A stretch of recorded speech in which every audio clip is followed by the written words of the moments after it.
نحمدہ ونصلی ونسلم علی رسولہ النبی الکریم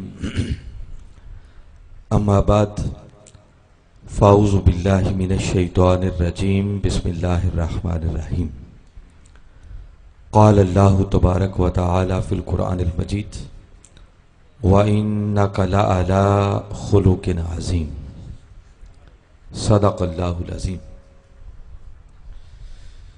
قابل صد احترام صدر مجلس، پیر طریقت، رہبر شریعت، خطیب ملت جناب صاحبزادہ سید فیض عباس قمر شاہ صاحب بخاری دامت برکاتکم العالیہ، دیگر قابل صد احترام علماء کرام، مشائخ اعظام، صاحبزادگان، معزز مہمانان گرامی، قائدین تحریک منہاج القرآن اور قابل صد احترام حاضرین مکرم، اللہ رب العزت کا لاکھ لاکھ شکر ہے کہ جس نے اپنی توفیق خاص اور حضور نبی اکرم صلی اللہ علیہ وآلہ وسلم کے نالین مبارک کے تصدق سے ہمیں آج کی اس بابرکت نشست میں حاضر ہونے کی توفیق عطا فرمائی۔ دعا ہے کہ اللہ رب العزت ہماری اس حاضری کو قبول فرمائے، اور جیسا کہ آپ نے دیکھا کہ آج کی یہ ہماری نشست دستار فضیلت کے اعتبار سے منعقد ہے، اور ابھی 3 وہ خوش نصیب بچے جنہوں نے قرآن پاک کی تکمیل کی اور اپنے سینوں کو قرآن کے نور سے منور کیا، ان کی دستار بندی ہوئی۔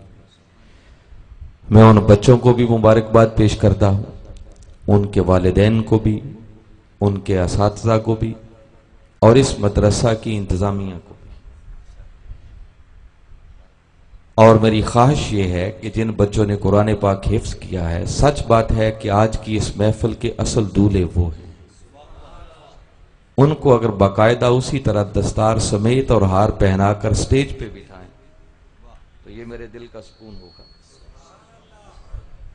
تاجدار کائنات صلی اللہ علیہ وسلم کا فرمان ہے کہ جو قرآن کا حفظ مکمل کرتا ہے، اپنے سینے کو قرآن کے نور سے منور کرتا ہے، اس کا اپنا مقام تو جو ہوگا سو ہوگا، قیامت والے دن اس کے والدین کے لیے بھی ایک تخت لگایا جائے گا، ان کے سروں پر سونے کے تاج پہنائے جائیں گے، لوگ دیکھ کر یہ اندازہ کر لیں گے کہ لگتا ہے کسی حافظ قرآن کے والدین، اور پھر اس حافظ سے کہا جائے گا بھی تو نے قرآن کو زبانی یاد کیا، اب تو ٹھہر ٹھہر کر قرآن کی تلاوت کرتا جا، جب تک تو قرآن کی تلاوت کرتا جائے گا جنت میں تیرے درجات بلند ہوتے چلے جائیں گے۔ تو سوچیں اس حافظ قرآن کے درجات کی بلندی کا عالم کیا ہوگا۔ تو جتنی بھی ان نوجوانوں کو مبارکباد پیش کریں میں سمجھتا ہوں کم ہے، یہ بھی خوش نصیب ہیں، ان کے والدین بھی خوش نصیب ہیں۔ محترم شاہ صاحب بہت پیاری گفتگو فرما رہے تھے ہماری اصلاح کے لیے۔ خطابات تو سچ بات ہے ساری ساری رات بھی کرتے رہیں، سنتے رہیں، مگر اس پر اگر عمل نہ کریں تو اس خطاب کا کوئی فائدہ، بات ایک بھی اگر پلے باندھ کے چلے جائیں اور زندگی میں اپنا لیں تو میں سمجھتا ہوں مجلس کا اور اس نشست کا مقصد پورا ہو جاتا ہے۔ آپ کے جو میں نے اشتہارات کو پڑھا ہے جس پر موضوع لکھا ہوا ہے عظمت قرآن اور اصلاح معاشرہ، باتیں بہت ساری کرنے والی ہیں، اور سچ بات ہے کسی ایک نشست کے اندر میں چاہوں کہ سب کچھ بیان کر دوں تو وہ کسی صورت بھی ممکن نہیں ہے۔ وقت خاصا ہو چکا ہے اور میرا خیال ہے شاید 12 بجنے کے قریب، جی 11:30 ہو گئے۔ اب معلوم نہیں ہے آپ کے سننے میں سکت کتنی ہے اور میں موضوع کتنا رکھوں، تاہم جو نصیب ہوگا اور جو میرے مقدر میں ہوگا میں وہ بیان کرنے کی کوشش کروں گا۔ آج کی اس نشست میں گفتگو کے عنوان کے لیے میں نے جو کلمات تلاوت کی ہے، اللہ رب العزت نے سورہ نون والقلم میں ارشاد فرمایا وَإِنَّكَ لَعَلَىٰ خُلُقٍ عَظِيمٍ، چونکہ ہماری آج کی اس نشست کا پہلا حصہ عظمت قرآن ہے، باتیں بہت ساری عظمت قرآن پہ ہو سکتی ہیں، مگر میں نے اس موضوع کو سامنے رکھتے ہوئے دو پہلو ہی منتخب کیے ہیں کہ کچھ گفتگو اس حصے پر اور دوسری پھر اصلاح پر بھی ہم کریں گے۔ تو میں چند باتیں جو عرض کروں گا، اس گاؤں میں مجھے پہلی بار آنے کا یہ شرف مل رہا ہے۔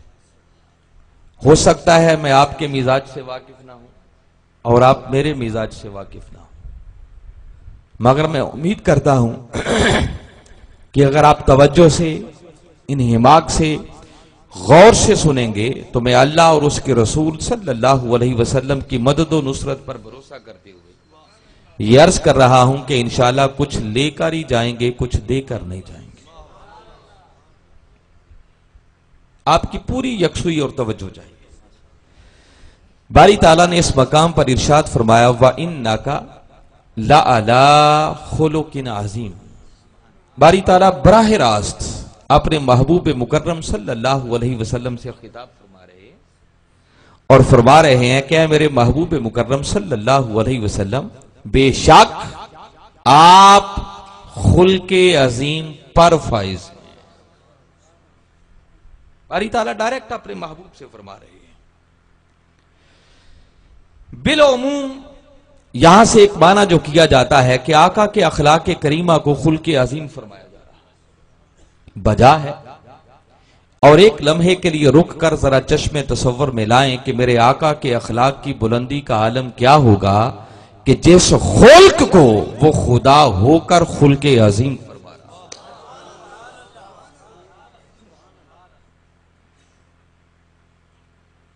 کسی شے کو آپ عظیم کہیں، میں عظیم کہوں، کوئی شاہ صاحب عظیم کہیں تو اس کا کچھ اور معنی بنتا ہے، اور اگر کسی کے اخلاق کو خود خدا خلق عظیم فرمائے تو یہ کوئی معمولی بات نہیں ہے۔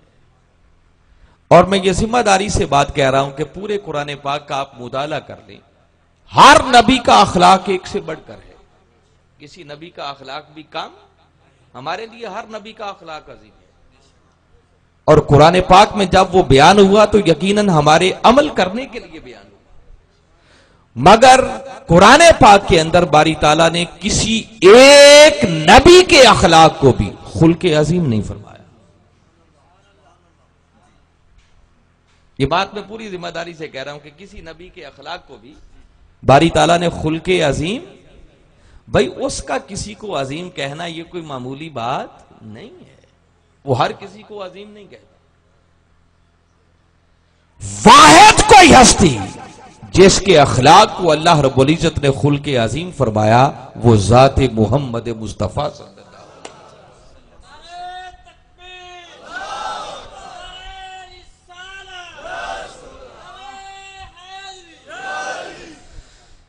آپ کہیں گے بات تو ہو رہی تھی عظمت قرآن پر اور آپ اخلاق مصطفیٰ کو لے پر چل پڑے۔ نہیں، میں قرآن ہی کی عظمت کی بات کرنا چاہ رہا ہوں۔ میں پہلے یہ بتا رہا ہوں کہ اس بات کو ذرا اپنے ذہنوں میں بٹھا لیں کہ ہمارے آقا کے اخلاق کو خدا خلق عظیم فرما رہا ہے۔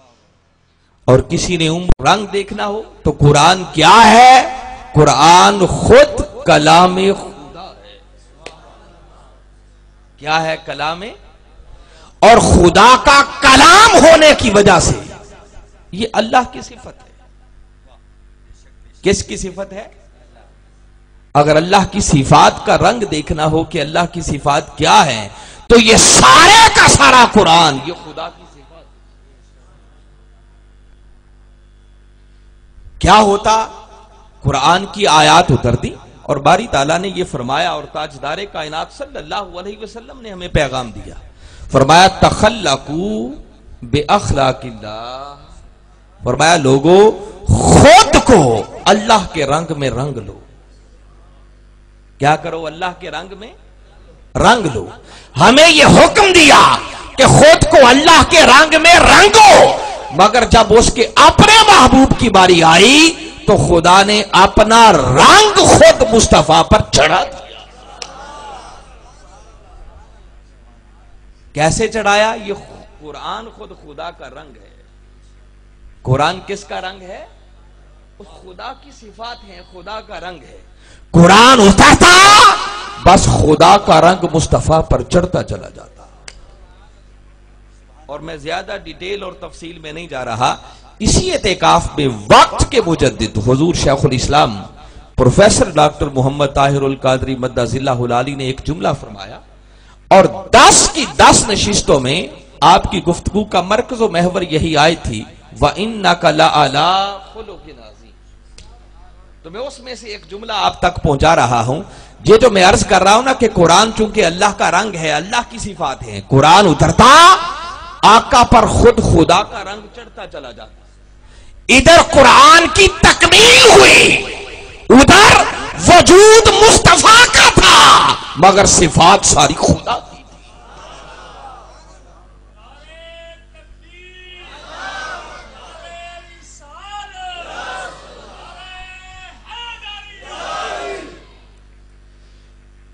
اس لیے دوستان مکرم، اگر قرآن کی عظمت کا اندازہ کرنا ہو تو اس بات سے کریں کہ ہمارے آقا کے اخلاق جتنے عظیم ہیں، اور وہ کتنے عظیم ہیں وہ خدا جانتا ہے، جو خود کہتا ہے وَإِنَّكَ لَعَلَىٰ خُلُقٍ عَظِيمٍ۔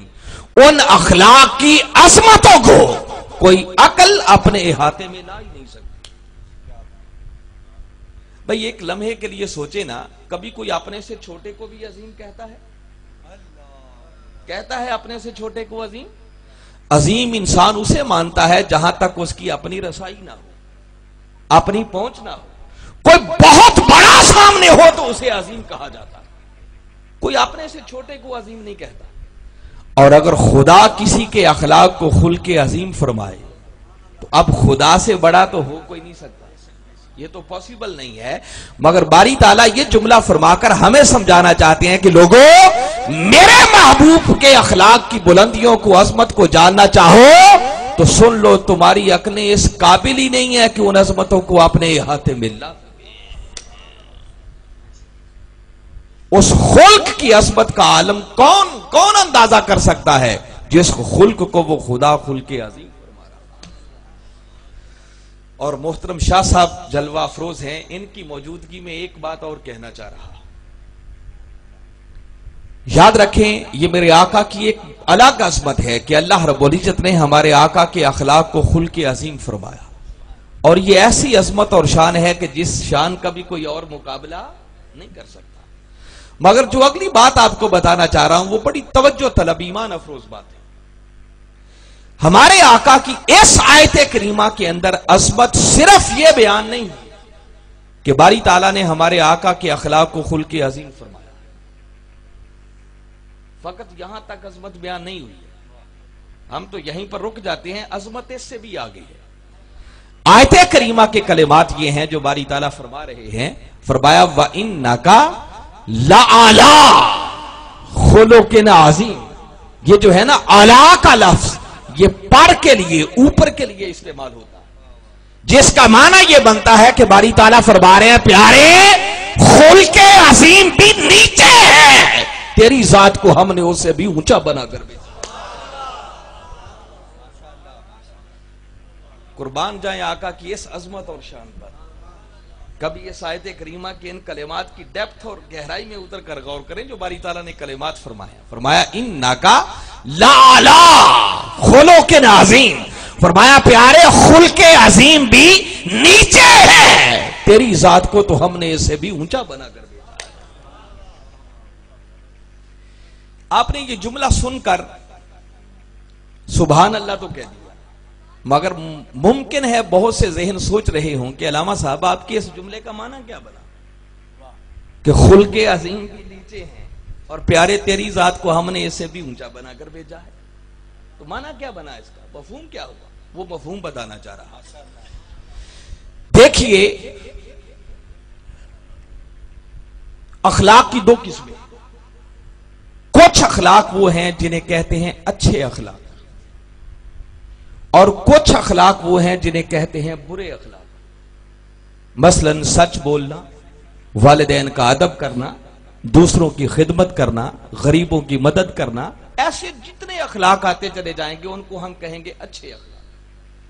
اور اس کے برعکس جھوٹ بولنا، غیبت کرنا، چغلی کرنا، دوسروں کو تکلیف دینا، لوگوں کا حق مارنا، ظلم کرنا، اس طرح کی جتنی چیزیں آئیں گی ان کو کیا کہیں گے؟ برے اخلاق۔ میں بڑی آسان کر کے بات آپ تک پہنچانا چاہ رہا ہوں۔ گویا ایک پوری کی پوری فہرست اچھے اخلاق کی ہے اور ایک پوری فہرست برے اخلاق کی ہے۔ اب جو شخص بھی اچھے اخلاق اپناتا چلا جائے گا اس کا خلق اچھا ہوتا چلا جائے گا، اور جو برے اخلاق اپناتا چلا جائے گا اس کا خلق بھی برا ہوتا چلا جائے گا۔ میری بات فالو کر رہے ہیں نا؟ گویا اس کائنات ہستی کے اندر ہر کوئی اخلاق کا پابند ہے۔ اچھے اخلاق اپنائے گا تو خلق اچھا ہو جائے گا، برے اخلاق اپنائے گا تو خلق برا ہو جائے گا۔ ارے کائنات کے اندر ہر کوئی اخلاق کا پابند ہے، مگر اخلاق خود محمد مصطفیٰ کے پابند ہے۔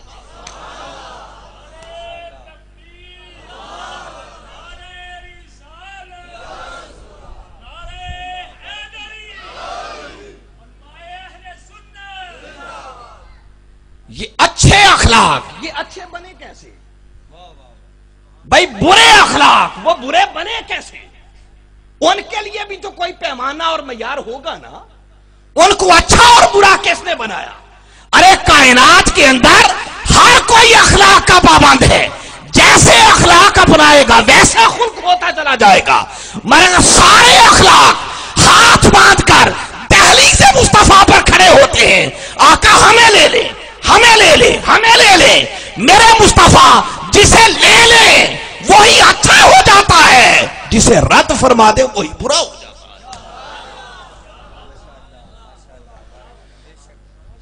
یہ بات ہے انک لعلی خلق عظیم، فرمایا پیارے خلق عظیم بھی نیچے ہے، تیری ذات کو تو ہم نے اس سے بھی اونچا بنا کر دیا کہ پیارے کائنات میں ہر کوئی اخلاق کا پابند ہے، مگر اخلاق خود محمد مصطفیٰ کے پابند ہے۔ اور یاد رکھیں کوئی عمل اس وقت تک نیک بنتا ہی نہیں جب تک کہ وہ پہلے کملی والے کی سنت میں بن جائے۔ میں یہ ایک سادہ سی آپ کو جٹکی سی تعریف بتا رہا ہوں، نیکی کیا ہے، برائی کیا ہے، اچھائی کیا ہے، بدی کیا ہے۔ بس جو کچھ کملی والے آقا نے کیا وہی نیکی بن گیا، اور جس کو رد فرما دیا وہی برائی بن گیا۔ کوئی عمل نیکی بنتا ہی تب ہے آج جب وہ کملی والے آقا کی سیرت اور سنت کی اتباع میں کیا جائے۔ اور لگ رہی ایک لطف کی بات آپ کو بتا دوں، دین کیا ہے؟ یاد رکھے دین نام ہی نبی کی سیرت اور سنت کا ہے۔ کیا صاحب یہ بڑی اہم بات ہے؟ میں آپ کی موجودگی سے فائدہ اٹھاتے ہوئے چند چیزیں عرض کر رہا ہوں، ممکن ہے عام حالات میں یہ ساری چیزیں میں بیان نہ کرتا، یہ بڑی خاص بات کر رہا ہوں۔ دین کیا ہے؟ دین نام ہی نبی کی سیرت اور سنت کا ہے۔ دین کتاب کا نام نہیں ہے۔ کئیوں کو تعجب اور حیرانگی ہوگی، تو آپ پوچھیں گے پھر کتاب کیا ہے؟ بھائی اصل دین وہ نبی کی سیرت اور سنت ہے، رہ گئی کتاب تو کتاب تو اس دین کو قیامت تک محفوظ رکھنے کے لیے ایک الوہی انتظام ہے۔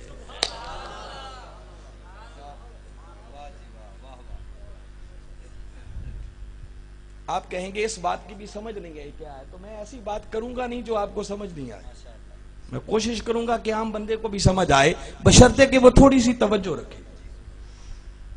یہ جو میں نے بات کی نا کہ اصل دین وہ نبی کی سیرت اور سنت ہے، رہ گئی کتاب تو کتاب تو اس دین کو قیامت تک محفوظ رکھنے کا ایک الوہی انتظام ہے۔ میں سادہ سی ایک ایمان افروز مثال آپ کو دے رہا ہوں۔ آپ کو معلوم ہے کہ نماز کب فرض ہوئی؟ جی ایک معروف روایت کے مطابق، وہ آپ جانتے ہوں گے، ابھی میں ذکر کروں گا تو بات ذہن میں آ جائے گی، کہ معراج پر جب ہمارے آقا صلی اللہ علیہ وسلم تشریف لے گئے تھے تو معراج پر نماز تحفے میں ملی تھی۔ معلوم ہے اتنی بات؟ اور معلوم ہے معراج کب ہوئی تھی؟ جمہور علماء کا جس بات پر اتفاق ہے وہ ہے نبوت کا 10واں سال، جس کو عام الحزن بھی کہا جاتا ہے۔ اور قرآن پاک کی ایک سورت ہے سورہ مائدہ۔ یہ باتیں جو میں کر رہا ہوں ان کو ذہنوں میں رکھیں، آج ایک بڑی عظیم بات کر رہا ہوں۔ قرآن پاک کی ایک سورت ہے سورہ مائدہ، 5ویں سورت ہے موجودہ ترتیب، مگر نزول کے اعتبار سے یہ قرآن کی سب سے آخر میں نازل ہونے والی سورتوں میں شمار ہوتی۔ صلح حدیبیہ کے وقت 6 ہجری میں اس سورہ کا نزول شروع ہوا اور تھوڑی تھوڑی کر کے یہ سورت آخر وقت تک نازل ہوتی ہے۔ میں نے اس لیے کہا کہ شاہ صاحب کی موجودگی کا فائدہ اٹھا رہا ہوں کہ اہل علم لوگ بیٹھے ہیں، وہ اگر کوئی مجھ سے بھول چوک ہو گئی تو اصلاح فرما دیں گے، اچھی بات ہو گئی تو شاباش دے دیں گے۔ تو میں جو عرض کر رہا ہوں کہ سورہ مائدہ موجودہ ترتیب میں قرآن پاک کی 5ویں سورت ہے، مگر ترتیب کے اعتبار سے یہ آخر میں نازل ہونے والی سورتوں میں شمار ہوتی ہے۔ 6 ہجری میں اس کا نزول شروع ہوا اور تھوڑی تھوڑی کر کے یہ آخر تک اترتی رہی۔ اور یہ جو دین کی تکمیل والی آیت ہے، الیوم اکملت لکم دینکم واتممت علیکم نعمتی وردیت لکم الاسلام دینا، کہ آج کے دن میں نے تمہارا دین تمہارے لیے مکمل کر دیا، یہ آیت اسی سورہ مائدہ کا حصہ ہے، جس سے پتہ چلا کہ یہ آخر میں نازل ہونے والی سورہ۔ اور اسی سورہ مائدہ کے اندر وضو کا حکم جس آیت میں آیا وہ بھی سورہ مائدہ میں ہے۔ ہم وضو کرتے ہیں نا، تو قرآن پاک میں جو وضو کا حکم آیا ہے، جس میں باری تعالیٰ نے ارشاد فرمایا یا ایھا الذین آمنوا اذا قمتم الی الصلاۃ فاغسلوا وجوہکم وایدیکم الی المرافق وامسحوا برؤوسکم وارجلکم الی الکعبین۔ فرمایا ایمان والو، جب تم نماز کا ارادہ کرو، نماز کے لیے اٹھو، تو اپنے چہروں کو دھو لیا کرو، اپنے ہاتھوں کو کوہنیوں سمیت دھو لیا کرو، اپنے سروں کا مسح کر لیا کرو، اور اپنے پاؤں کو ٹخنوں سمیت دھو لیا کرو۔ یہ جو وضو کا حکم ہے یہ اسی سورہ مائدہ میں ہے۔ میں آپ کو بڑی دلچسپ بات بتانے لگا، سورہ مائدہ کب اترنا شروع ہوئی؟ میری باتیں یاد ہیں یا بھول گئی ہیں؟ زور سے بولے، کب اترنا شروع ہوئی؟ 6 ہجری کا مطلب کہ مکہ سے مدینہ ہجرت کیے ہوئے کتنے سال ہو چکے تھے؟ 6 سال بیت چکے تھے۔ اگر یہ وضو کا حکم اس سورت کی بالکل ابتداء میں بھی آ گیا تو جلدی سے جلدی بھی کب آیا ہوگا؟ 6 ہجری میں، کیونکہ سورت تو اترنا ہی 6 ہجری میں شروع ہوئی نا، تو جلدی سے جلدی بھی کب آیا ہوگا؟ تو وضو کا حکم قرآن پاک میں آیا 6 ہجری، اور میں بتا چکا کہ نماز کب فرض ہوئی؟ نبوت کے 10ویں سال۔ نبوت کے 10ویں سال کا مطلب یہ ہے کہ ابھی آقا نے مکہ سے مدینہ ہجرت نہیں کی تھی، ہجرت کی تھی 13 سال کے بعد، تو 10ویں سال معراج ہوا نبوت کا اعلان کرنے کے، تو گویا ہجرت سے بھی 3 سال پہلے نماز فرض ہو گئی تھی۔ میں ایک بڑی بات کرنے والا ہوں، ذرا غور کریں اس بات پر۔ بھائی نماز فرض ہو گئی ہجرت سے بھی 3 سال پہلے، اور وضو کا حکم قرآن پاک میں آیا ہجرت کے بھی 6 سال بعد۔ کتنا وقفہ بن گیا درمیان میں؟ جی 9 سال۔ کتنا وقفہ بن گیا؟ تو نماز فرض ہو گئی پہلے اور وضو کا حکم قرآن میں جا کر آیا 9 سال بعد۔ تو میرا ایک سادہ سا سوال ہے کہ وہ جو 9 سال تک نمازیں پڑھی گئی، کیا وہ بغیر وضو کے ہوتی رہیں؟ 21 چک والے کیا کہیں گے؟ ہے نا سوچنے کی بات۔ نماز فرض ہو گئی اور وضو کا حکم ابھی آیا کوئی نہیں، وہ آیا جا کے 9 سال بعد۔ تو بھائی 9 سال بعد جو نمازیں پڑھی گئیں کیا وہ بغیر وضو کے ہوتی رہیں؟ یہ تو ہو نہیں سکتا کہ بغیر وضو کے نماز ہو جائے۔ تو وہ وضو کہاں سے آیا؟ ارے 9 سال تک صحابہ کرام کمری والے آقا کو تک تک کر وضو کرتے رہے، جیسے جیسے ہمارے آقا کرتے ویسے ویسے صحابہ کرام بھی کرتے جاتے۔ ان کا وضو ہو جاتا. اور 9 سال بعد باری تعالیٰ نے فیصلہ فرمایا کہ آج تو میرے مصطفیٰ کے غلام میرے محبوب کو تک تک کر وضو کر رہے ہیں، مگر وہ جو قیامت تک آئیں گے ان کو پتہ کیسے چلے گا کہ یہ نبی وضو کیسے کرتا تھا. تو باری تعالیٰ نے اپنے محبوب کے اسی عمل کو 9 سال بعد آسمانوں سے قرآن بنا کے نازل فرما دیا. اس لیے میں کہہ رہا ہوں کہ اصل دین وہ نبی کی سیرت اور سنت ہے. رہ گئی کتاب، تو کتاب تو اس دین کو اور اس سیرت کو قیامت تک محفوظ رکھنے کا ایک الوہی انداز ہے. ایک کملی والے آقا کی سیرت وہ ہے جو آقا کے غلام لکھ دے. کسی نے ضیاء النبی لکھی، کسی نے سیرت النبی لکھی، کسی نے اسوہ کامل لکھی، کسی نے سیرت الرسول لکھی.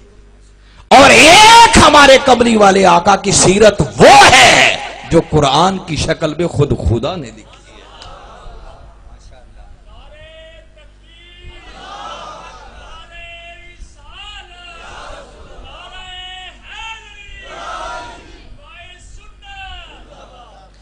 اس لیے دوستان مکرم، بس میں سادہ سی بات کر رہا ہوں اس سبجیکٹ پر، بہت زیادہ نہیں. یاد رکھیں قرآن رسول سے جدا نہیں ہے اور رسول قرآن سے جدا نہیں، یہ لازم و ملزوم. اگر کوئی قرآن اور صاحب قرآن کو جدا جدا کر کے چاہے کہ ہدایت پالے تو اس بد نصیب کو ہدایت نہیں مل سکتی. ہدایت قرآن سے اسی خوش نصیب کو ملتی ہے جو قرآن کی طرف جانے سے بھی پہلے صاحب قرآن کی غلامی کا پٹا اپنے گلے میں ڈالتا ہے. قرآن سے ہدایت اس خوش نصیب کو ملے گی جو قرآن کو پڑھے مگر سیرت مصطفیٰ کے آئینے میں رکھ کر بڑھے. اگر وہ آقا کو ایک طرف کر دے اور کہے کہ میں خالی قرآن سے ہی ہدایت لے لوں گا تو خدا کی قسم وہ ساری زندگی بھی قرآن لے کے بیٹھا رہے، اسے ہدایت نہیں ملے گی، وہ قرآن پڑھ کے بھی گمراہ ہو جائے گا. ایسے لوگوں کی نسبت قرآن کہتا ہے یُدِلُّ بِهِ کَثِیرًا وَیَهْدِی بِهِ کَثِیرًا. بہت سے لوگ ہیں جو قرآن پڑھ کے بھی گمراہ ہو جاتے ہیں اور بہت سے خوش نصیب وہ ہیں جو قرآن سے ہدایت پا جاتے ہیں. تو ہدایت کن کو ملتی ہے، گمراہ کون ہوتا ہے؟ بس سادہ سی بات ہے، ہدایت اس خوش نصیب کو ملتی ہے جو قرآن سے بھی پہلے صاحب قرآن کی غلامی کا پٹا گلے میں ڈالتا ہے. اور جو صاحب قرآن کی غلامی کو چھوڑ کر ڈائریکٹ قرآن کی طرف جائے اسے ہدایت نہیں ملتی، وہ قرآن پڑھ کے بھی گمراہ ہو جاتا ہے. یہ ایک الگ مضمون ہے، اس پر بہت کچھ کہا جا سکتا ہے. میں صرف ایک ایمان افروز آیت اس پر بھی آپ کو سنا تھا. کبھی سورہ نساء کو پڑھیں، قرآن پاک کی 4 سورت ہے، اس کی آیت نمبر 61. باری تعالیٰ نے ارشاد فرمایا وَإِذَا قِيلَ لَهُمْ تَعَالَوْا إِلَى مَا أَنزَلَ اللَّهُ وَإِلَى الرَّسُولِ. میں ایک ایک لفظ کا معنی بتاتا ہوں. فرمایا وَإِذَا قِيلَ لَهُمْ، جب ان سے کہا جاتا ہے تعالو کہ بھئی آؤ، دعوت دی جاتی ہے، بلایا جاتا ہے. کدھر؟ آگے دعوتیں 2 ہیں. إِلَى مَا أَنزَلَ اللَّهُ، کہ جو کچھ اللہ نے نازل کیا ہے اس طرف آؤ. اب بتائیے اللہ نے کیا نازل کیا ہے؟ جی قرآن پاک نازل کیا ہے. تو ایک دعوت ہو گئی قرآن کی طرف، اور ساتھ ہی آگے فرمایا وَإِلَى الرَّسُولِ، اور دوسری دعوت ہے کہ بھئی رسول کی طرف بھی آؤ. تو دعوتیں کتنی ہو گئیں؟ ایک قرآن کی طرف اور دوسری صاحب قرآن کی طرف. اب اگلے کلمات غور سے سنیں جو باری تعالیٰ نے فرمائے. آگے فرمایا رَأَيْتَ الْمُنَافِقِينَ، منافقین کا لفظ ہے قرآن میں. فرمایا میرے محبوب مکرم آپ دیکھتے ہیں کہ جو منافق لوگ ہیں کون، ان کا طریقہ کیا ہے؟ فرمایا یسدون عنک صدودا، کہ پیارے وہ قرآن کی طرف تو بھاگ بھاگ کے آتے ہیں مگر جب تیرے در کی بات آتی ہے تو سر پھیر دیتے ہیں. کون ایسا کرتے ہیں؟ منافقین. جس کا معنی ہے کہ باری تعالیٰ نے 2 ٹوک اعلان کر دیا کہ جو صاحب قرآن کو چھوڑ کر سیدھا قرآن کی طرف جانے کی بات کرے اسے ہدایت ملنا تو بڑی دور کی بات ہے، خدا کی نگاہ میں اس سے بڑا منافق اور کوئی نہیں. اس عمل کو منافقت قرار دیا. اور منافق وہ ہے جو کافر سے بھی بدتر ہوتا ہے. تو ہدایت کہاں سے ملے گی؟ میں بتا رہا ہوں کہ قرآن سے ہدایت ملتی ہی اسے ہے جو پہلے صاحب قرآن کی غلامی کا پٹا اپنے گلے میں ڈالتا ہے، جو میرے آقا کی محبت اور عشق کے چراغ اپنے سینوں میں روشن کرتا ہے، جو بارگاہ مصطفیٰ کے ادب میں خود کو فنا کر دیتا ہے، وہ قرآن کی طرف جائے تو قرآن اپنے سارے معارف اس کے سامنے کھول کے رکھتا ہے۔ یہ تو ہدایت کی بات ہے نا، خدا کی قسم حق اور سچ بات یہ ہے کہ اگر صاحب قرآن کو درمیان سے نکال دیں تو اس قرآن پر تو ایمان بھی متحقق نہیں رہتا۔ میں اس پر بھی آپ کو قرآن ہی سناتا ہوں چونکہ آج قرآن کی محفل ہے نا۔ اور ابھی محترم شاہ صاحب آپ نے کلمات تلاوت فرمائے ہدی للمتقین، میں یہیں سے ایک ایمان افروز بات آپ کو بتاتا ہوں، قرآن سے ہدایت کن کو ملتی ہے۔ شاہ صاحب نے بہت پیارا نکتہ، بہت خوبصورت بات فرمائی، مگر آئیے میں جو ایک بات لے کے چل رہا ہوں اس سے ریلیونٹ انہی کلمات سے ایک بات عرض کرتا ہوں۔ یہ بالکل سورہ بقرہ کی ابتدا ہے، فرمایا الف لام میم ذالک الکتاب لا ریب فیہ ھدی للمتقین، فرمایا یہ قرآن وہ عظیم کتاب ہے کہ جس میں کسی شک کی کوئی گنجائش، اور یہ ہدایت ہے متقیوں کی۔ قرآن کا یہ اسلوب ہے کہ قرآن جب بھی کوئی اہم لفظ پہلی بار استعمال کرے تو ساتھ ہی اس کی وضاحت بھی کر دیتا ہے۔ اب متقین کا لفظ پہلی بار آیا تو باری تعالیٰ نے فرمایا اچھا اب ٹھہر کے یہ بھی سنتے جاؤ وہ متقین ہیں کون جن کو قرآن سے ہدایت ملے گی۔ آگے ان کی 6 صفات بیان ہوئی، وہ 6 کی تفصیل میں جانے کا وقت نہیں ہے، میں اپنی بات سے ریلیونٹ ان میں سے صرف ایک بات بتا رہا ہوں، باقی میں گن دیتا ہوں، بتاؤں گا صرف ایک پر جو گفتگو ہو رہی ہے اس کے ریلیٹڈ۔ سب سے پہلی خوبی اور صفت ان کی بیان کی الذین یؤمنون بالغیب، فرمایا وہ متقی جن کو قرآن سے ہدایت ملے گی جو وہ خوش نصیب ہیں جو غیب پر ایمان لاتے ہیں، وَيُقِيمُونَ الصَّلَاةَ جو نماز قائم کرتے ہیں، وَمِمَّا رَزَقْنَاهُمْ يُنْفِقُونَ جو ہمارے دیے ہوئے رزق میں سے خرچ کرتے ہیں۔ اب چوتھی بات بڑی قابل غور ہے جو آگے فرمایا، بڑی ہی قابل توجہ بات ہے، آگے فرمایا وَالَّذِينَ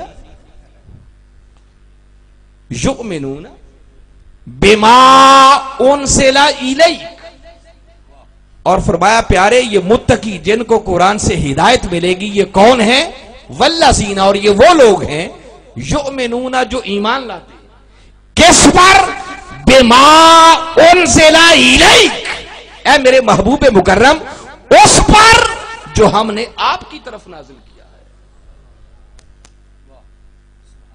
میں بالکل ایگزیکٹ لفظوں کا معنی ابھی آپ کو بتا رہا، فرمایا وہ متقی جن کو قرآن سے ہدایت ملے گی وہ کون ہیں، ان کی ایک خوبی جو قرآن بیان کر رہا ہے، فرمایا یہ وہ ہیں یؤمنون جو ایمان لاتے ہیں، کس پر؟ بما انزل الیک، اے میرے محبوب اس پر جو ہم نے آپ کی طرف نازل کیا۔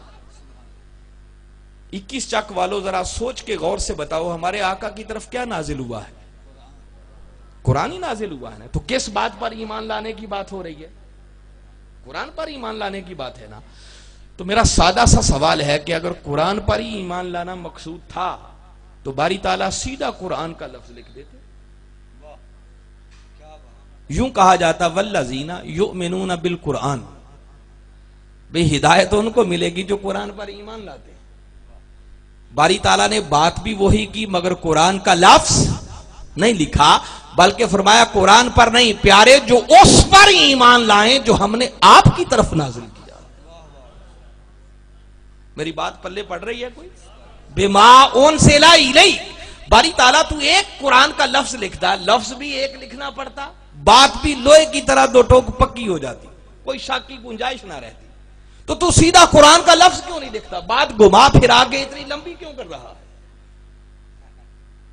کہ اس پر ایمان لاتے ہیں پیارے جو ہم نے آپ کی طرف نازل کیا، تو ایسا کہنے کی بجائے سیدھا کہہ دیا جاتا جو قرآن پر ایمان لاتے۔ تو بولا تو قرآن کا لفظ کیوں نہیں لکھا؟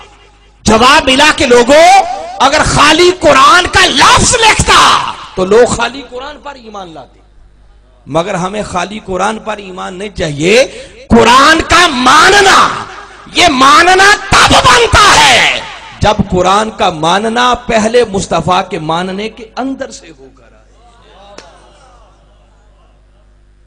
فرمایا قرآن پر نہیں، اس پر ایمان چاہیے جو ہم نے اپنے محبوب کی طرف نازل کیا ہے۔ فرمایا خالی قرآن ہی منوانا تھا تو میں تو اس بات پر بھی قادر تھا کہ ہر شخص سو کے اٹھتا صبح اس کے سرہانے سے قرآن کی کتاب نکل آتی۔ تو فرمایا سیدھا تو تمہیں قرآن میں نے دیا ہی نہیں، قرآن دینے کے لیے پہلے اپنے محبوب کو بھیجا، پھر اس قرآن کو قلب محمد مصطفیٰ پر نازل کیا، پھر یہ قرآن آقا کے لبوں سے جاری ہوا۔ وہ تو جب میرے آقا قرآن کی آیتیں تلاوت کر دے، صحابہ کرام تعجب سے پوچھتے آقا یہ جو آپ نے ابھی ابھی تلاوت کیا ہے یہ کیا ہے؟ صحابہ کو معرفت نہ تھی، پہچان نہ تھی۔ جب پوچھتے آقا یہ کیا ہے، پھر میرے آقا فرماتے کہ میرے غلاموں یہ جو تم نے ابھی ابھی سنا ہے یہ اللہ کا قرآن ہے۔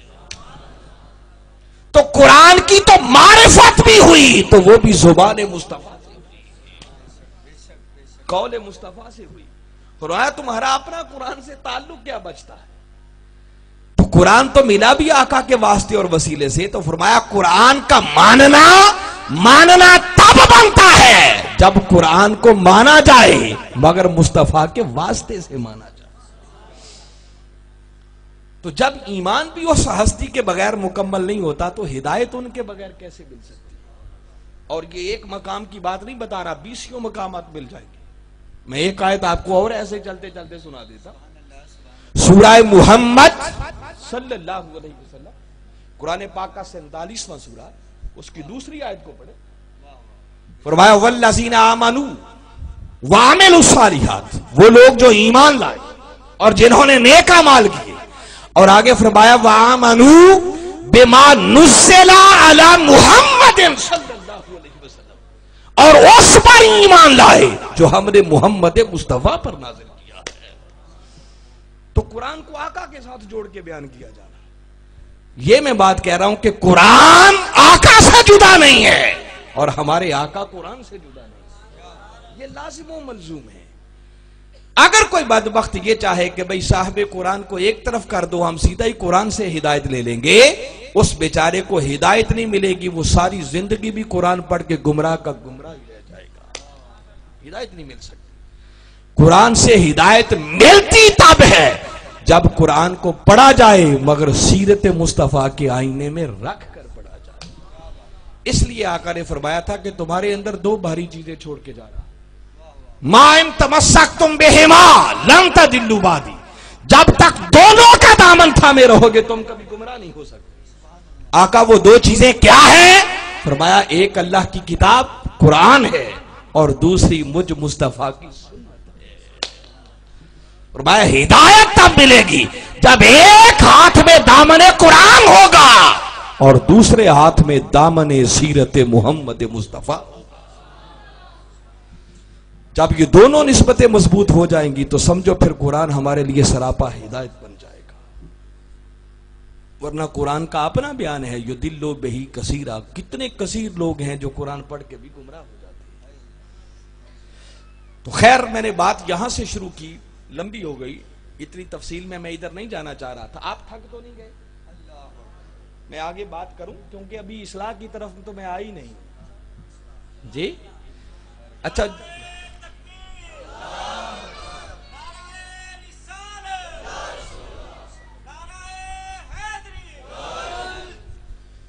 تو میں نے بات سیرت مصطفیٰ صلی اللہ علیہ وسلم سے شروع کی، درمیان میں قرآن کی بات بھی ہو گئی، اور میں نے یہ بات بھی آپ تک پہنچا دی کہ دین نام بھی نبی کی سیرت اور سنت ہی کا۔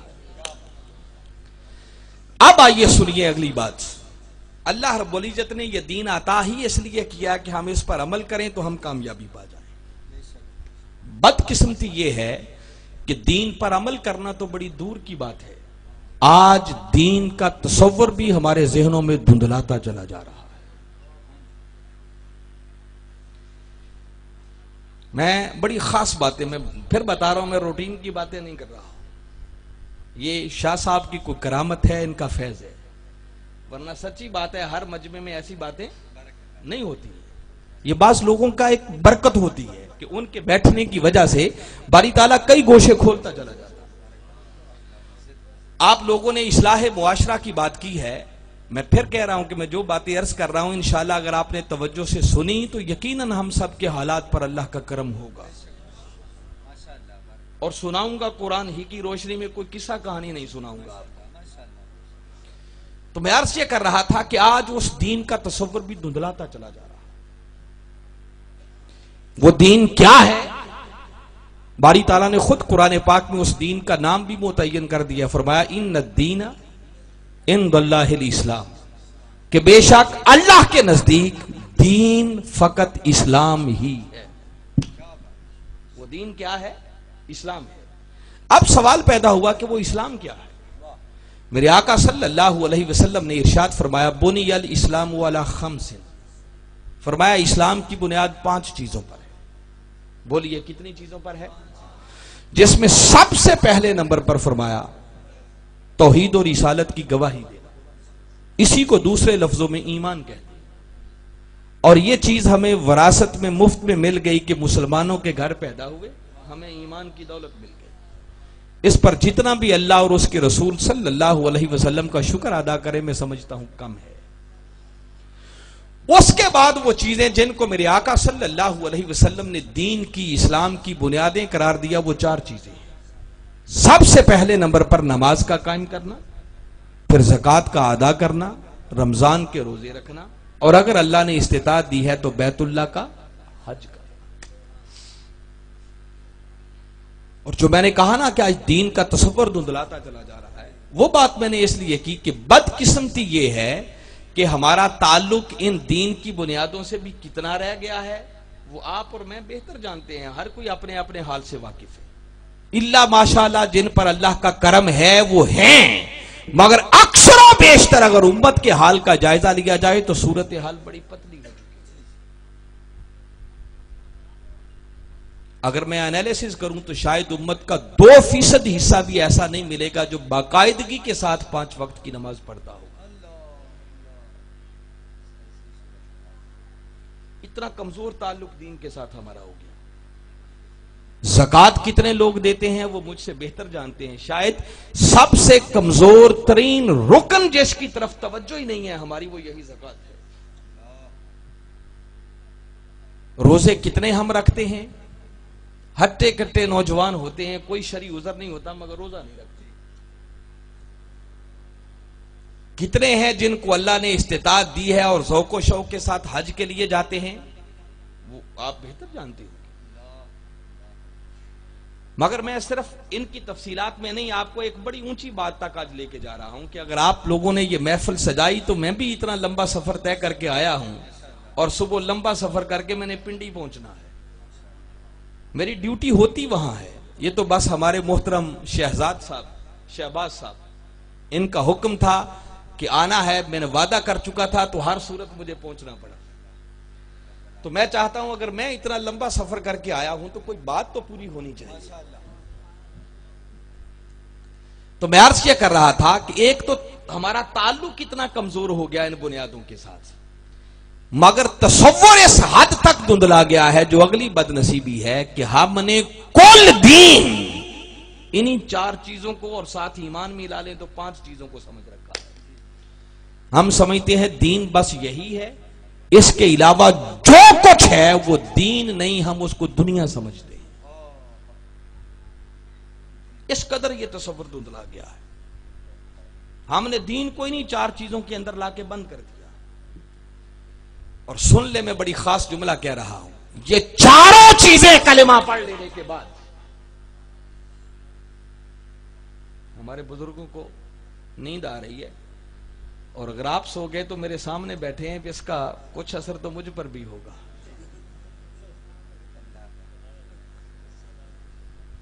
معذرت کے ساتھ میں نے اس لیے کہ آپ کی وجہ سے میں کہوں گا تو کئی اور بھی جاگ جائیں گے،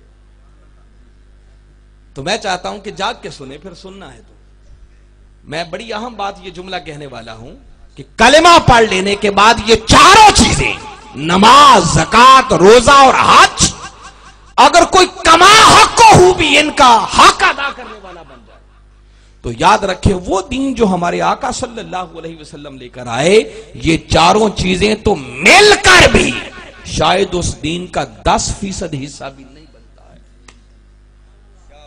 کتنا کہہ رہا ہوں؟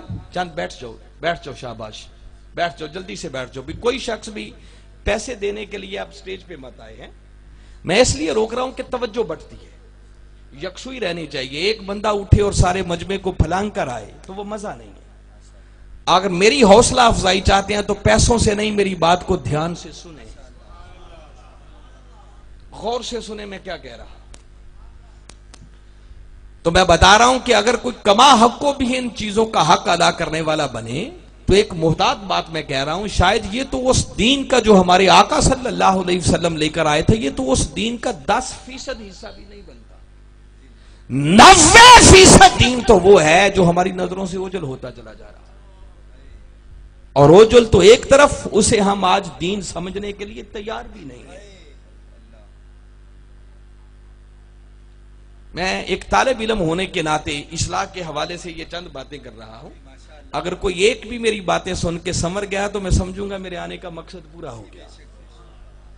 کوئی کہے میں نے ان چیزوں کو 10% کیوں کہا، اس سے اختلاف کی گنجائش ہے. کوئی ایسی وحی نہیں ہے کہ جس سے کوئی اختلاف نہیں ہو سکتا. مگر میں آپ کو اپیل کرنے والی ایک بات بتاتا ہوں. دیکھیے میرے آقا صلی اللہ علیہ وسلم نے جب ان 4 چیزوں کا ذکر کیا تو فرمایا یہ دین کی بنیادیں ہیں. کیا ہیں یہ دین کی؟ تو بھائی بنیاد ہوتی ہے، وہ کل عمارت نہیں ہوتی. آپ مکان بناتے ہیں، پہلے بنیادیں بناتے ہیں، اور کوئی بنیادیں بنا کر بات ختم کر دے، آگے کچھ بھی نہ کرے، وہ کہے میں نے پورا محل بنا دیا ہے، تو کوئی عقل مند اس کی بات ماننے کو تیار ہوگا؟ بنیادوں کو گھر کوئی نہیں کہتا. اہمیت اپنی جگہ پر بجا کہ بنیاد کے بغیر عمارت کا کوئی تصور، مگر خالی بنیادوں کو بھی گھر کوئی نہیں کہتا. بھائی اگر بنیادیں بنائی ہیں تو اس کے اوپر کوئی دیواریں بھی کھڑی کرنا ہوں گی، کوئی چھتیں بھی ڈالنا ہوں گی، کوئی دروازے کھڑکیاں بھی لگانا ہوں گی، کوئی پلستر بھی کرنا ہوگا، کوئی سنگ مرمر کی ٹائلیں بھی لگانی ہوں گی، کوئی تزئین و آرائش بھی کرنا ہوگی. یہ سب کچھ ملے گا تو تب جا کر آپ کا گھر مکمل ہوگا. اور ایک پورے گھر کے اندر بنیاد کا کتنا حصہ ہوتا ہے؟ میرا خیال ہے وہ 10% سے زیادہ نہیں ہوگا. کو میری بات پلے پڑ رہی ہے؟ اور اگر یہاں سے بات سمجھ نہیں آئی تو میں ایک اور اینگل سے بات کرتا ہوں. دیکھیے 24 گھنٹوں کے اندر ہم کل کتنی نمازیں پڑھتے ہیں؟ 5. اور کبھی آپ نے سوچا ان 5 نمازوں کی کل رکعتیں کتنی ہیں؟ حساب کرنے کی فرصت ہی کبھی نہیں ملی. اگر سب سنتیں اور نوافل ملا لینا تو کل رکعتیں بنتی ہیں 48 فرض نمازوں کی. اور میرے خیال میں 48 رکعتیں پڑھنے میں 1 گھنٹے سے زیادہ وقت نہیں لگتا. ورنہ جیسے ہم پڑھتے ہیں ہم تو 20 منٹ میں رگڑا نکال دیں گے. تو میرا ایک سادہ سا سوال ہے، گھنٹہ بھی لگا لیں، 24 گھنٹوں میں سے 1 گھنٹہ تو آپ نے نماز پڑھ کے دین پہ عمل کر لیا، تو بقیہ 23 گھنٹوں کا دین کدھر گیا؟ کیا وہ دین سے خالی ہے؟ اللہ نے جو دین بھیجا ہے وہ تو زندگی کے ایک ایک لمحے کو محیط ہے. اور آپ خالی انہی چیزوں کو دین سمجھ کے بیٹھ جائیں تو میں بتا رہا ہوں 24 گھنٹوں میں نماز پر تو صرف 1 گھنٹہ لگا، تو بقیہ 23 گھنٹے کا دین کدھر گیا؟ روزے 12 مہینوں میں سے صرف 1 مہینے کے فرض، تو 1 مہینہ آپ نے روزے رکھ کے دین پر عمل کر لیا، تو بقیہ 11 مہینوں کا دین کدھر گیا؟ حج زندگی میں 1 مرتبہ فرض ہے، تو کیا جس نے 1 مرتبہ حج کر لیا اس کی پوری زندگی دین کے تابع ہو گئی؟ باقی زندگی کا دین کہاں گیا؟ زکوٰۃ آپ مال کا 40واں حصہ دیتے ہیں، 2.5%، 100 میں سے 2.5 روپے، تو 100 میں سے 2.5 روپے زکوٰۃ دے دی، دین پہ عمل ہو گیا. تو وہ جو باقی 97.5 روپے بچے، کیا اس پر کوئی چیک اینڈ بیلنس نہیں ہوگا؟ اب جہاں چاہیں اوریانی فحاشی بے حیائی پہ خرچ کرتے پھریں، کوئی پوچھنے والا نہیں. وہ دین کے دائرے میں کیسے آئے گا؟ اگر اس زاویہ نگاہ سے بھی دیکھیں تو یہ 4 چیزیں، نماز، زکوٰۃ، روزہ اور حج، یہ تو اصل کل دین کا 10% حصہ بھی نہیں بنتا ہے. تو بقیہ 90% دین کدھر گیا؟ آج آپ کو وہ 90% دین بتانا چاہ رہا. سنیں گے؟ یاد رکھیں، اگلی بات سنیں، میں زیادہ آپ کو کسی پریشانی میں نہیں ڈالنا چاہ رہا، میں جلد آپ کو منزل تک لانا چاہ رہا ہوں۔ اس کائنات کی میجر تقسیم ایک ہے، ایک اللہ کی ذات ہے جو خالق ہے، معبود ہے، اور اللہ کی ذات سے ہٹ کر جو کچھ کائنات کے اندر ہے اس کی حیثیت اللہ کی بارگاہ میں سوائے عبد اور بندہ ہونے کے اور کچھ نہیں۔ یہ شاہ صاحب اس بات کی تائید کریں گے، ایک معبود ہے اور باقی سارے اس کے بندے ہیں۔ جب ہم بندے کہتے ہیں نا تو یاد رکھے بندوں سے مراد صرف انسان نہیں ہے، اس عبد کا دائرہ بڑا وسیع ہے۔ میں نے بتایا اللہ کی ذات کو چھوڑ دیں، اس کے علاوہ جو کچھ بھی ہے، سورہ مریم میں ہے، فرمایا ان کل من فی السماوات والارض الا آتی الرحمن عبدا، فرمایا زمین و آسمان کا ذرہ ذرہ جو کچھ کائنات میں ہے اس کی حیثیت اللہ کی بارگاہ میں سوائے عبد اور بندہ ہونے کے اور کچھ نہیں۔ ایک معبود ہے، باقی سارے اس کے بندے ہیں۔ یہی وجہ ہے کہ حقوق کی بھی بڑی تقسیم ایک ہے۔ کچھ حقوق وہ ہیں جنہیں کہتے ہیں حقوق اللہ، اللہ کی حقوق، اور کچھ حقوق وہ ہیں جنہیں کہتے ہیں حقوق العباد۔ اس کا معنی ہے بندوں کے حقوق۔ کیا معنی ہے؟ تو یاد رکھیں، اب میں اس کو بالکل سمپل کر رہا ہوں۔ ارے دین کا 10% حصہ وہ ہے جس کا تعلق اللہ کے حقوق کے ساتھ ہے، اور دین کا 90% حصہ وہ ہے جس کا تعلق حقوق العباد کے ساتھ ہے، جس کو ہم نے دین سے ہی نکالا ہوا۔ بلکہ حق اور سچ بات یہ ہے کہ اللہ اپنے حقوق بھی اس وقت تک قبول نہیں کرتا جب تک کہ پہلے اس کے بندوں کے حقوق ادا نہ کیے جائیں۔ اگر اس کے بندوں کے مخلوق کے حقوق ادا نہ ہو رہے ہوں تو وہ پڑھی جانے والی نمازوں کو بھی رد کر دیتا ہے، فرمایا لے جاؤ اپنی نمازوں کو، تمہاری نمازوں کی بھی کوئی حاجت نہیں ہے۔ وہ حج اور عمرے بھی چہرے پر دے مارتا ہے، بندے لے جا اپنے حج اور عمرے، اگر میرے بندوں کے حقوق ادا نہیں کرتا تو تیرے حج عمروں کی بھی کوئی ضرورت نہیں۔ کوئی کہے اتنی بڑی بات کوئی سند، تو بھئی میرا تعلق منہاج القرآن سے ہے، بات قرآن سے نہ ہو تو پھر مزہ تو نہیں ہے۔ معروف سورت ہے 30ویں پارے کی سورہ ماعون، اکثر پڑھتے ہیں، باری تعالیٰ نے اس مسئلے کا حل دے دیا۔ فرمایا ارائیت الذی یکذب بالدین، اسی دین کی بات آ گئی۔ فرمایا کہ آپ نے اس شخص کو نہیں دیکھا جو دین کو جھٹلاتا ہے، دین کی تکذیب کرتا۔ سننے والے متوجہ ہو گئے کہ اب وہ دین کو جھٹلانے والا کون ہے، باری تعالیٰ آگے کس کا نام لیں گے؟ کسی نے سوچا ہوگا شاید آگے فرمایا جائے دین کو جھٹلانے والا وہ ہے جو نماز نہیں پڑھتا، جو روزہ نہیں رکھتا، جو حج عمرہ نہیں کرتا۔ باری تعالیٰ نے کسی ایسے کا نام نہیں لیا، بلکہ فرمایا فذالک الذی یدعو الیتیم ولا یحض علی طعام المسکین، فرمایا دین کو جھٹلانے والا وہ ہے جو یتیم کو دھکے دیتا ہے اور غریب کو، محتاج کو، مسکین کو نہ خود کھلاتا ہے نہ دوسروں کو ترغیب دیتا ہے۔ جس کا صاف معنی یہ ہے کہ باری تعالیٰ فرما رہے ہیں وہ شخص جو یتیموں کے سر پر دست شفقت نہ رکھے، جو یتیموں، مسکینوں، غریبوں کے حقوق ادا نہ کرے، فرمایا وہ لاکھ نمازیں پڑھتا پھرے، حج عمرہ کرتا پھرے، وہ سب کچھ کرنے کے باوجود بھی یوں ہے جیسے اللہ کے دین کا انکار کر رہا ہے۔ مجھے بتائیں جب دین کا ہی انکار ہو گیا تو تمہاری نمازیں کون قبول کرے گا؟ تمہارے حج عمرے کون قبول کرے گا؟ ہم نے سمجھ رکھا ہے کہ نیکی صرف یہ ہے کہ راتوں کو اٹھ کے نفل پڑھے جائیں، تہجدیں ادا کی جائیں۔ ہم کہتے ہیں کتنا نیکوکار شخص ہے، ہر سال ہی عمرے پہ چلا جاتا ہے، کتنے حج زندگی میں کر رکھے ہیں۔ بھئی یہ سارے اعمال نیکی ہیں، کوئی انکار نہیں، مگر آئیے آج قرآن سے پوچھتے ہیں کہ خدا کی نگاہ میں حقیقت میں نیکی کیا ہے؟ ہم اپنے تصورات کو ذرا ایک طرف رکھ دیں۔ سورہ بقرہ قرآن پاک کی دوسری سورت، آیت نمبر 177 ہے، ذرا پڑھیں۔ فرمایا لیس البر ان تولوا وجوہکم قبل المشرق والمغرب. فرمایا نیکی یہ نہیں ہے کہ تم اپنے چہرے مشرق یا مغرب کی طرف کر کے خالی سجدہ ریزیاں کرتے رہو. تو مولا پھر نیکی کیا ہے؟ فرمایا وَلَٰكِنَّ الْبِرَّ مَنْ آمَنَ بِاللَّهِ وَالْيَوْمِ الْآخِرِ وَالْمَلَائِكَةِ وَالْكِتَابِ وَالنَّبِيِّينَ. فرمایا نیکی کے لیے پہلی شرط صاحب ایمان ہونا. ایمان کی جزیات بیان کر.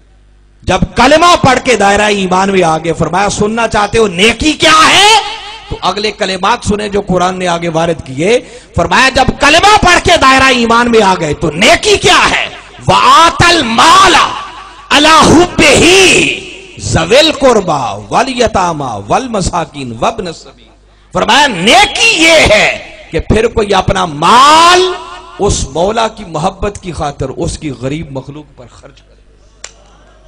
فرمایا یہ نیکی ہے. کبھی 30ویں پارے کی سورہ بلد کو پڑھے. باری تعالیٰ نے ایک اور انداز میں بات کی نیکی. فرمایا فَلَقْتَحَمَ الْعَقَبَةَ. وہ شخص ابھی نیکی کی گھاٹی میں داخل ہی نہیں ہوا. اور اگر ہم اپنی پنجابی زبان میں بات کریں نا تو اس کا مفہوم یہ بنتا ہے خلاصتاً کہ باری تعالیٰ فرما رہے ہیں اس بیچارے کو ابھی نیکی کی ہوا ہی نہیں لگی, اس کو خبر ہی نہیں ہے نیکی کیا ہے. پھر پوچھا وما ادراک ما العقبہ, اور تمہیں کیا خبر کہ وہ نیکی کی گھاٹی کیا ہے؟ مولا تو ذرا خود ہی بتا دے وہ نیکی کی گھاٹی کیا ہے. تو سنے قرآن کی آیتیں ہیں. فرمایا فَقُّ رَقَبَةٍ. ارے نیکی تو یہ تھی کہ کسی غلام کو آزاد کروایا ہوتا. او اطعام فی یوم ذی مسغبہ, یا قحط کے دن, بھوک کے دن, افلاس کے دن کسی بھوکے کو کھلایا ہوتا. فرمایا نیکی تو یہ تھی. یتیماً ذا مقربہ, یا کسی قریبی رشتہ دار یتیم کے سر پر دست شفقت رکھا ہوتا. فرمایا نیکی تو یہ تھی. اور مسکیناً ذا متربہ, یا کسی خاک نشین حاجت مند کی حاجت پوری کی ہوتی. فرمایا نیکی تو یہ.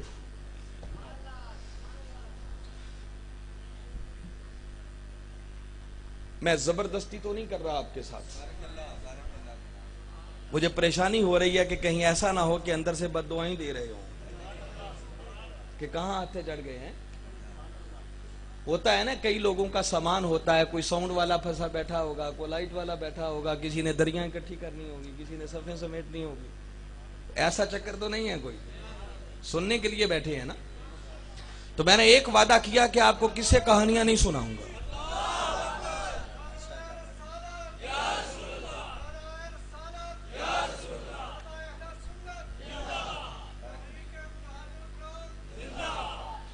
اگر واقعتاً ذوق سے بیٹھے ہیں تو سنیے, میں آپ کو قرآن کا ایک ایسا مقام سنا رہا ہوں انسان کے رونگٹے کھڑے ہو جاتے ہیں. اور میں یہ جو آیتیں تلاوت کروں گا اس کامل ایمان اور یقین کے ساتھ سنیں کہ یہ اللہ کا قرآن ہے جس میں کسی شک کی کوئی گنجائش. جس بدبخت نے شک بھی کیا اس کا ایمان ہی جاتا رہا. اللہ کا قرآن سنا رہا, سورہ الحاقہ. اور میں ایسی آیتیں چن چن کے آپ کو سنا رہا ہوں جو آپ نے کم جلسوں میں سنی ہوئی. میرے لیے بڑا آسان تھا کہ میں کوئی ایسی چند محبت کی باتیں سناتا, آپ سے نعرے لگواتا اور جلدی ختم کر کے چلا جاتا. یہ نعرے لگوانا کوئی مشکل کام نہیں ہے, مگر ایسی باتیں کم ملیں گی. میں سچی بات بتا رہا ہوں, بہت کم ملیں گی. ان موضوعات پر کوئی چھیڑتا ہی نہیں ہے. سورہ الحاقہ قرآن پاک کا 69واں سورہ. باری تعالیٰ نے قیامت کے دن کا ایک منظر بیان کیا. وہ واقعہ ابھی ہوا نہیں, ہوگا کب؟ قیامت والے دن. مگر یہ اس کا اپنے محبوب کی امت پر کرم ہے کہ جو قیامت والے دن ہونا ہے اس نے 14 صدیاں پہلے قرآن بنا کے نازل کر دیا. وہ اس لیے بیان نہیں کیا کہ ہم پڑھ پڑھ کے انجوائے کرتے رہے, وہ اس لیے بیان کیا ہے کہ شاید کوئی آج غافل پڑھے اور سنے اور غفلت کی نیند سے بیدار ہو جائے, اس دن کی کوئی تیاری کر لے. وہ قیامت کا دن جس دن لوگوں کو اعمال نامے ملے. کسی کا اعمال نامہ اس کے دائیں ہاتھ میں ملے گا اور کسی کا اعمال نامہ اس کے بائیں ہاتھ میں ملے گا. باری تعالیٰ نے فرمایا فَأَمَّا مَنْ أُوتِيَ كِتَابَهُ بِشِمَالِهِ, وہ شخص جس کو اعمال نامہ اس کے بائیں ہاتھ میں دیا جائے گا.